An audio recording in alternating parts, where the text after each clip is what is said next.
Pernah nggak sih Anda lihat ada saham yang tiba-tiba aja meroket tanpa ada berita bagus, tanpa fundamental yang jelas? Nah, hati-hati. Seringkali ada jebakan tersembunyi di baliknya. Dan hari ini kita akan bedah tuntas apa penyebabnya, satu faktor kunci yang sayangnya sering banget dilewatkan. Ini nih pertanyaan yang sering banget muncul kan.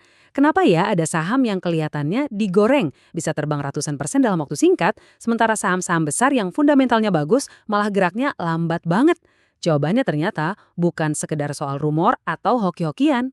Kuncinya itu bukan dari bisik-bisik di grup saham atau forum online. Jawabannya itu ada di data. Ya, sebuah angka sederhana yang anehnya justru sering damet diabaikan, terutama sama mereka yang investasinya cuma ikut-ikutan tren. Nah, variabel kunci inilah yang kita sebut sebagai free float. Yuk, sekarang kita coba bedah bareng-bareng apa sih sebetulnya free float ini dan kenapa ini bisa jadi penentu resiko investasi Anda. Jadi, apa itu free float? Gampangnya gini deh, bayangin total saham perusahaan itu semua barang di gudang.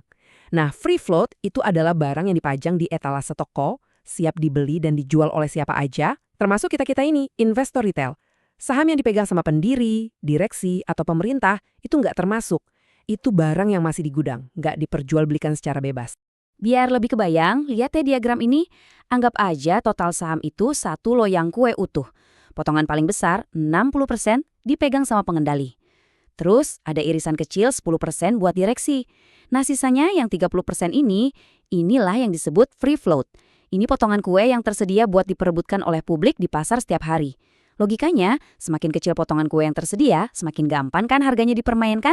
Nah, disinilah letak pertarungannya.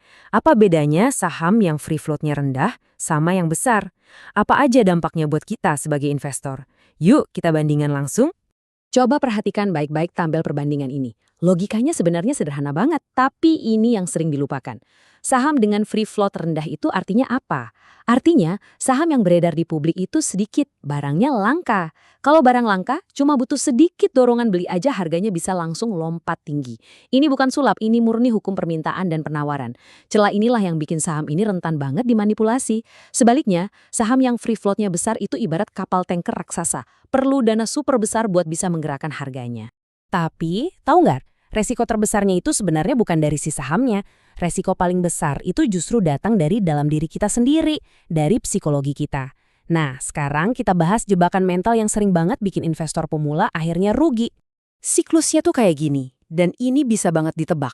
Pertama, Anda lihat ada saham yang harganya naik gila-gilaan. Kedua, muncullah si FOMO, alias fear of missing out, rasa takut ketinggalan kereta. Logika mulai mati. Ketiga, Anda akhirnya nggak tahan, ikut beli, dan biasanya belinya pas di harga pucuk. Dan langkah keempat, tepat saat Anda masuk, mereka yang dari awal mainin harga mulai jualan besar-besaran. Harganya anjlok, dan ya, Anda nyangkut di atas.